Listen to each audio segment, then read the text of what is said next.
They kept dumping snow against my garage like it was part of their property, so I made sure they lost something they actually needed. Not just convenience, not just a shortcut. I'm talking about their entire winter access road.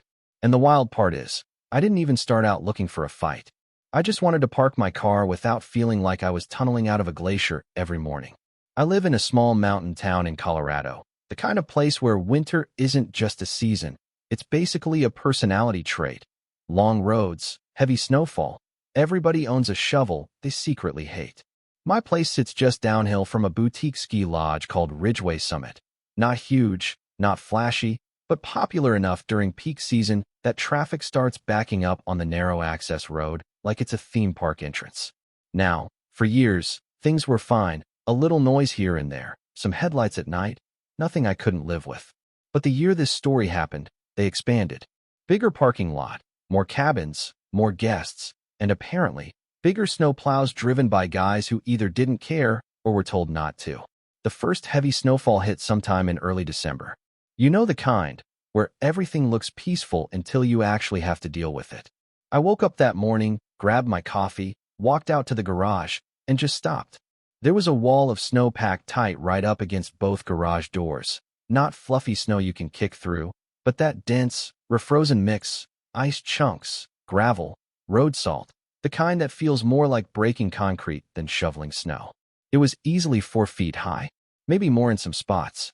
I stood there for a second, just staring at it, thinking, okay, maybe this is a one-time thing. New plow crew, bad angle, whatever. So I grabbed my shovel and got to work. 2 hours later, my shoulders were burning, my gloves were soaked through, and I'd barely carved out enough space to squeeze my truck out sideways like I was escaping a tight parking garage in slow motion. I remember sitting in the driver's seat afterward, engine running, just kind of laughing to myself. Not because it was funny, but because it was so ridiculous I didn't know what else to do. Later that day, I walked up toward the lodge, just to take a look. Their lot was spotless, perfectly cleared, clean edges, wide open for guests. And then I looked back down toward my place, and it clicked. They weren't just pushing snow away, they were pushing it somewhere. And that somewhere was me. Still, I gave them the benefit of the doubt. New contractors mess things up, right? Happens all the time. So I let it go, until the next storm. This one hit harder. Overnight accumulation, heavy wind, the kind that piles snow in weird places. I didn't even need to step outside to know something was off. I could already see it through the window, a shadow where there shouldn't be one. Sure enough, same exact thing. Only this time, the wall was bigger, wider, denser, like they'd doubled down. I went out there again, shovel in hand, and halfway through clearing it, I hit a chunk of frozen gravel so hard it sent a shock straight up my arm. I remember just standing there, breathing into the cold air, trying to decide if I was more angry or exhausted. And that's when it started to feel intentional. A few days later, I was carrying groceries in from my truck. Nothing crazy, just a couple bags, taking it slow because the driveway was slick. I stepped near the edge of where that snow pile had been, didn't see the thin layer of ice underneath, and my feet just went out from under me. I landed hard, shoulder first. For a second, I couldn't even move, just laid there staring up at the sky, snow drifting down like everything was peaceful and fine, while my arm throbbed like I'd been hit with a hammer.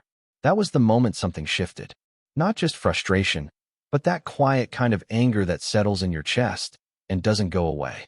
I got up, brushed myself off, finished bringing the groceries in one-handed, and sat at the kitchen table for a while, just thinking.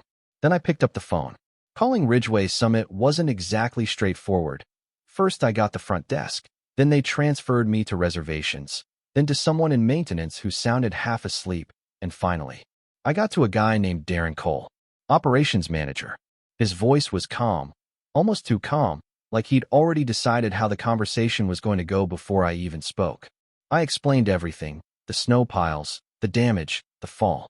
I kept it polite, direct, gave him every chance to just say, "Hey, we'll fix it." There was a pause on the line. Then he goes, "Our plow crews are instructed to stay within lodge property boundaries and keep guest access clear." I said, "They're not staying on your property. They're burying my garage." Another pause, shorter this time. "Well," he said, "if that's the case, you'd need to prove that." And there it was. Not an apology, not even a denial, just a challenge. I remember leaning back in my chair, staring at the ceiling, letting that sentence sink in. You'd need to prove that. Something about the way he said it, like he knew I probably wouldn't go that far. Like most people would just deal with it. I almost hung up right there. Almost. Instead, I said, all right, I will. He didn't respond. Just a quiet, okay then, and the line went dead. I set the phone down slowly, looked out the window toward that packed wall of snow still lining my driveway. And for the first time, I wasn't thinking about shoveling it. I was thinking about something else entirely. Because if they wanted proof, I was going to give them more than that. So yeah, once he said that, something in me just locked in. It wasn't loud, it wasn't dramatic, just a quiet decision like, all right, if this is how we're doing things, then we're doing it all the way. No more benefit of the doubt. No more, maybe it's a mistake. Now it's just facts. The next morning, my shoulder's still sore. I called a local survey company, small outfit run by a guy named Mitch Halpern. Been doing land surveys in the county for over 20 years, the kind of guy who doesn't say much, but knows exactly what he's doing. When I explained the situation, he let out this little half laugh and said, "You'd be surprised how often snow reveals property disputes." That stuck with me. Like the snow wasn't the problem. It was just exposing something that had been there all along. A few days later, Mitch and his crew showed up, bright vests against the white landscape, tripods, markers, all of it. Watching them work felt strangely satisfying, like finally, something objective was happening, something that didn't rely on opinions or excuses. Just measurements, lines, truth. It wasn't cheap either, $1,100 for the full survey, and I remember hesitating for maybe half a second before agreeing, because part of me knew this wasn't just about snow anymore. By late afternoon, Mitch walked me through what they found. He pointed toward the back edge of my property, right behind the garage where the snow always piled up, and said, "That access road they're using in winter, it cuts across your land. About 7 feet of it. 7 feet. It didn't sound like much at first, until you realize that's not just a little overlap. That's a whole strip of usable road. Not snow storage, not runoff, actual vehicle access." I just stood there, looking at it, trying to process the fact that every truck, every snowmobile, every supply run they'd been making back there had been partially on my property. And suddenly, all those mornings with the snow piled against my garage didn't feel random at all. It felt convenient. That night, I pulled out the old paperwork from when I bought the house, the kind of box most people shove in a closet and forget about. Deeds, maps, old agreements, stuff that doesn't seem important until it suddenly is. Took me a while, but I found something. An old seasonal use agreement, dated 9 years back, signed by the previous owner of my house and someone from Ridgeway Summit.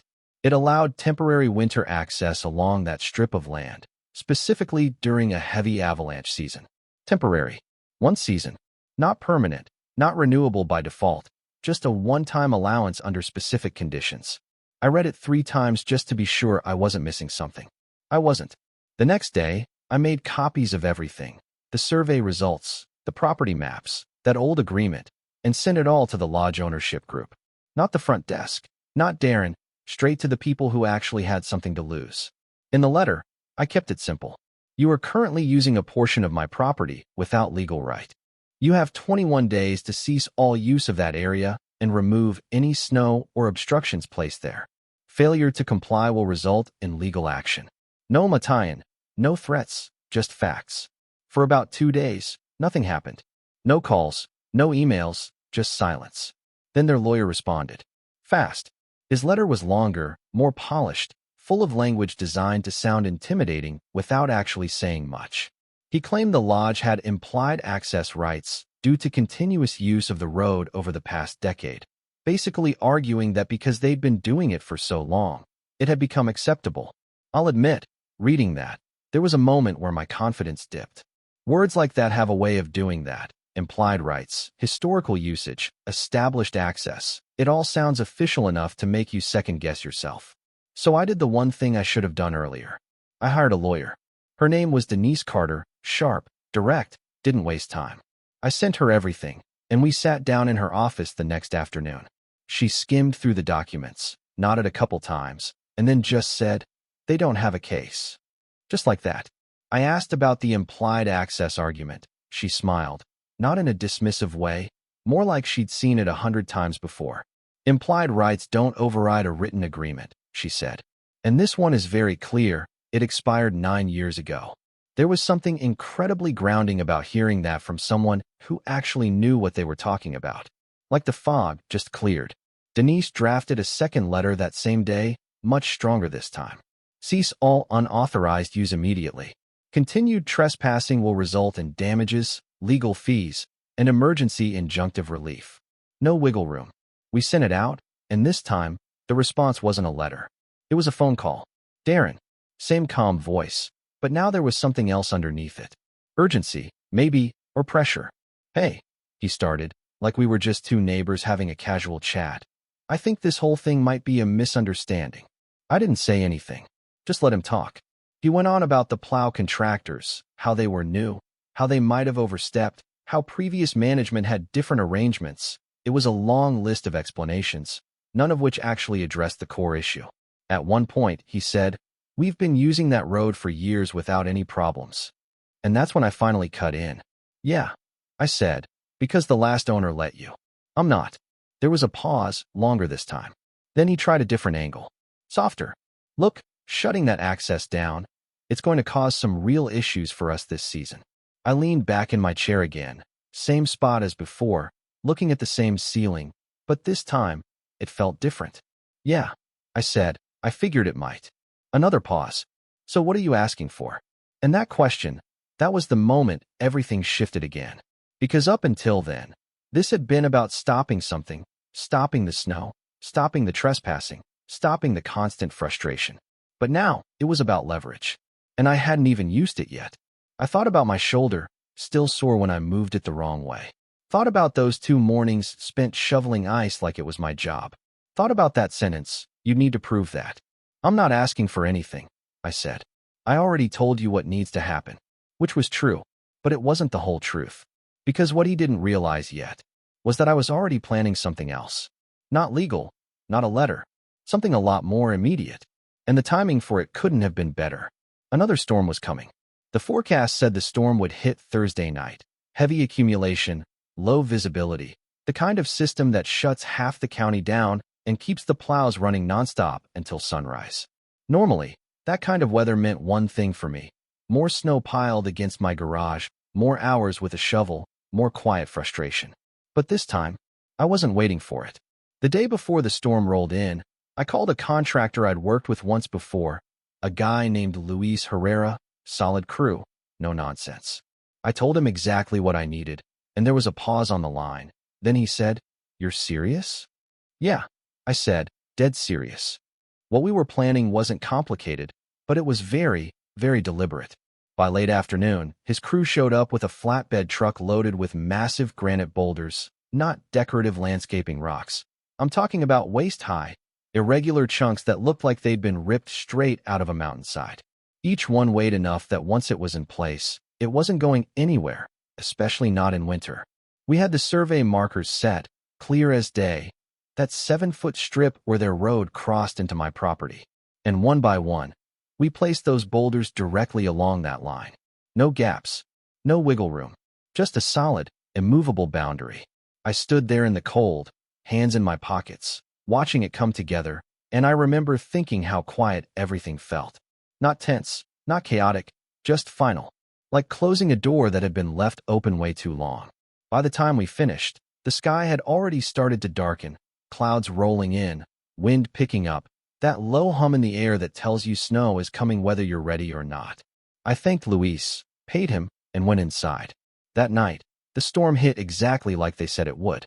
Heavy, relentless. I slept better than I had in weeks. The next morning, I made coffee, walked over to the window, and looked out toward the back of the property, toward where that access road used to cut through. Except now it didn't. The boulders were half buried in fresh snow, but still clearly there, a jagged line running across the landscape like it had always belonged there. And on the other side, I could already see it. Tracks stopping, vehicles turning around, confusion.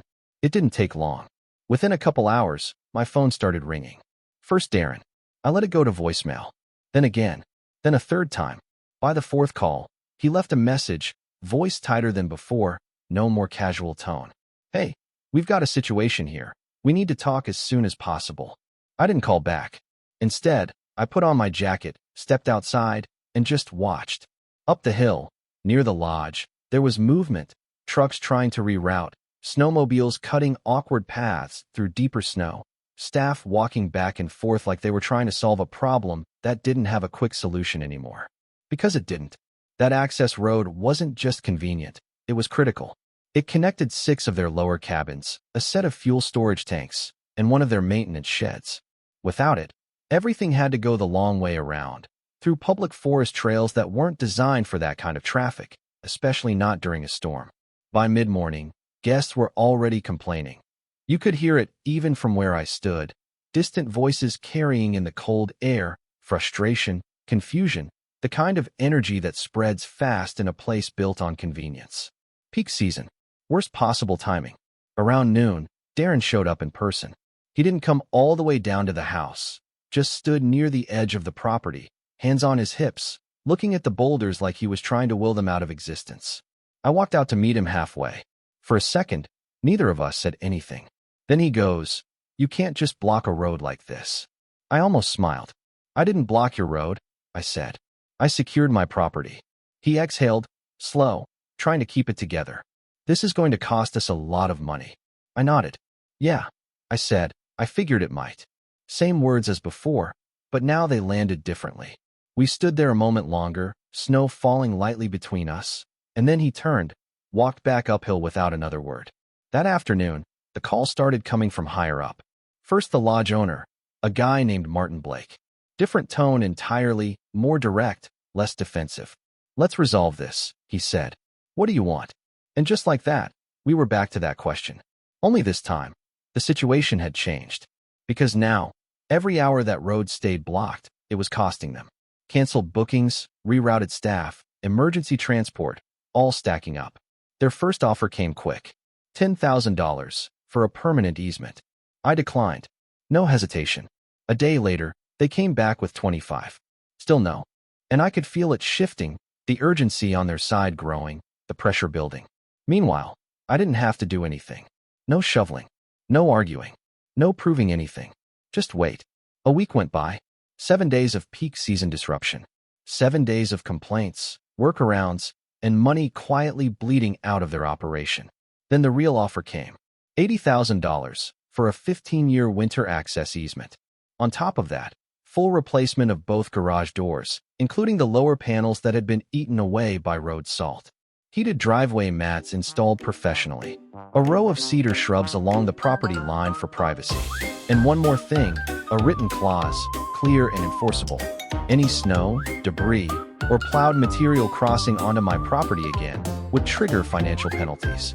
Every single time, I read through the agreement slowly. Not because I didn't understand it, but because I wanted to feel the weight of it. All of it traced back to that first morning, that wall of snow, that 2 hours with a shovel, that one sentence on the phone. "You need to prove that." I signed. A couple days later, Luis came back with his crew, and we shifted the boulders back exactly 7 feet, right onto the correct boundary line. The road reopened. Access restored. Everything went back to normal, at least on the surface. 2 days after that, another storm rolled through. Same kind of snowfall, same conditions that had started all of this. I woke up that morning, grabbed my coffee, walked out to the garage, and stopped. Clean. No wall. No ice chunks. No gravel mixed into frozen piles. Just a clear driveway, like it had always been respected. I stood there for a second, just taking it in, then let out a quiet laugh. Because it's funny, in a way, how something as simple as snow can suddenly become very expensive when it lands in the wrong place. Now here's the thing I keep thinking about. If I hadn't pushed back, if I just kept shoveling, kept assuming it was a mistake, how long would it have gone on? A season? 5? Forever? And on the flip side, did I go too far?